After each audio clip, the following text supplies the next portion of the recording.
Oggi è una giornata importante, sono stati 2 giorni importanti perché ricordiamo i 100 anni di questo monumento che ho alle spalle, quindi ricordiamo i caduti, coloro che hanno sacrificato e dato la vita per la pace e per la nostra libertà. Sicuramente oggi un monito che richiama a pensare alla pace, soprattutto vedendo quello che succede anche nel mondo. Quindi davvero che il monumento sia segno di pace, anche se ricorda i morti di guerra, ma che diventi un simbolo di pace e di crescita anche per questa comunità, proprio nell'ottica di edificare e costruire una comunità sempre rivolta al bene comune e al bene reciproco. Sicuramente sono indispensabili i rapporti quotidiani, le relazioni che ciascuno di noi coltiva all'interno della comunità.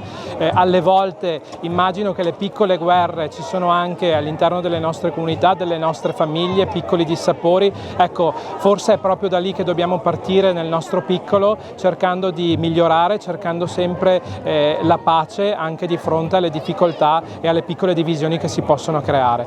Oggi è stato importante sicuramente l'aspetto associazionistico, quindi tanti gruppi combattentistici ad arma presenti che hanno voluto ricordare i caduti in guerra, ma soprattutto credo possiamo essere orgogliosi di aver avuto la partecipazione di ragazzi delle scuole elementari. È da lì che dobbiamo partire, è da lì che dobbiamo insegnare la pace, è da lì che dobbiamo insegnare il rispetto reciproco tra tutti.